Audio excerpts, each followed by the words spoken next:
श्रोताओं, वर्ष 2022 की शुभकामनाएं देते हुए मैं डायरेक्टर रेडियो बूज मुकेश गंभीर आज आपके समक्ष इसलिए प्रस्तुत हुआ हूँ कि एक कड़ी जो हमने आपके साथ जोड़ी थी, ओशो की कहानियाँ मेरी जुबानी, उस सिलसिले को हम फिर से शुरू करना चाहते हैं। मेरा भी मानना है और श्रोताओं ने भी मुझसे ये अनुरोध किया कि इन छोटी छोटी कहानियों के माध्यम से ओशो की जो बहुत बड़ी गहरी दीक्षा है, बहुत गहरी शिक्षा है, उसको हम बहुत अच्छे से ग्रहण कर सकते हैं और मैं भी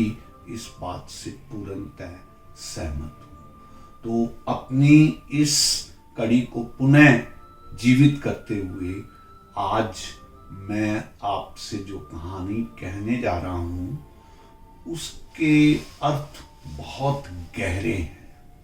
कहानी इस प्रकार है कि एक राजमहल के ठीक बाहर गेट पे सुबह सुबह भिखारी आया करते थे और उस राजमहल का बादशाह दान के माध्यम से उनके भिक्षा पात्र पूरे किया करता था। एक दिन ऐसा हुआ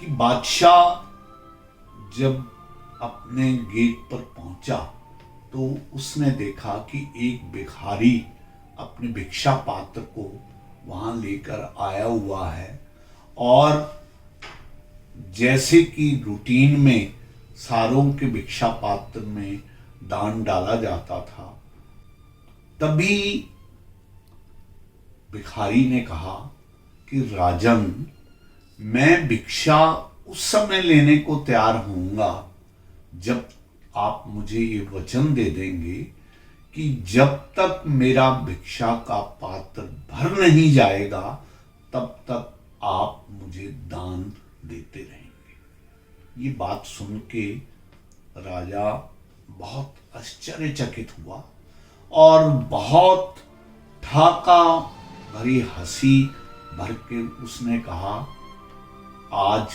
पहली बार कोई ऐसा भिखारी मुझे मिला है जो इस शर्त को रख रहा है कि जब तक ये भिक्षा पात्र पूरा नहीं हो जाएगा तब तक मैं दान देता रहूंगा। तो राजा ने उसको संबोधित करते हुए कहा, जानते हो, तुम ऐसे राजा के द्वार पर आए हो जो कभी भी किसी को इस तरह के दान पात्र के लिए भरने के लिए इनकार नहीं करता। ये कहते ही भिखारी मुस्कुराया। तभी राजा ने अपने नौकरों चाकरों को कहा कि ये भिखारी भी क्या याद रखेगा, ऐसा करिए, इसके दान पात्र में सिर्फ अनाज ही नहीं, आप इसमें सोने की अशर्फियां डालना आरंभ करें। मकसद उस राजा का जो अहंकार इस बात पर था कि वो बड़े से बड़ा दान दे सकता है, आज उसकी परीक्षा हो रही थी। हुआ यूं कि जैसे ही उसके दरबारी दान पात्र में दान भरने लगे तो सुबह से शाम हो गई लेकिन उसका दान पात्र भरा नहीं।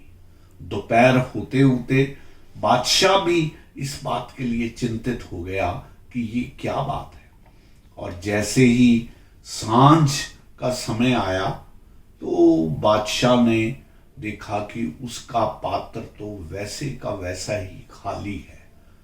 तो उसको समझ आ गया कि ये कोई चमत्कार है जो मेरे सामने किया जा रहा है। राजा ने उस भिखारी के पांव पकड़े और क्षमा मांगी और कहा कि मुझे बताएं कि ये जो दान पात्र है ये आप कहाँ से लेके आए हैं और किस चीज का ये बना हुआ है?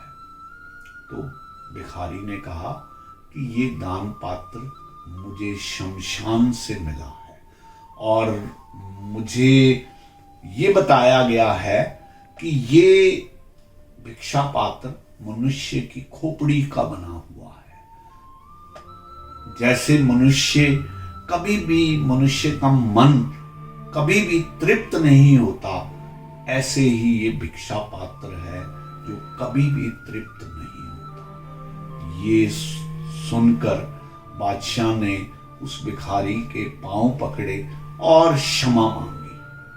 साथियों, अब इस कहानी से ओशो क्या कहना चाहते हैं? ओशो ये कहना चाहते हैं कि हम लोग, हमारा दिल, हमारा मन एक ऐसी तृष्णा से पूरी तरह से भरा हुआ है जो कभी भी शांत नहीं होती। We always look before and after and pine for what is not. जो हमारे पास रह जाता है उसकी लालसा हमें सदैव बनी रहती है। इसलिए मनुष्य को चाहिए कि जो कुछ उसके पास है उससे तृप्त होना सीखे। ऐसा ही ना हो कि एक दौड़ में वो लगा रहे और अंत तक वो दौड़ ही सिर्फ हाथ में लगे और उसके हाथ में अपने लिए कुछ ना बचे। इस लेसन को इस कहानी में बहुत बेहतर ढंग से समझाया गया है। बहुत बहुत धन्यवाद, बहुत बहुत आभार।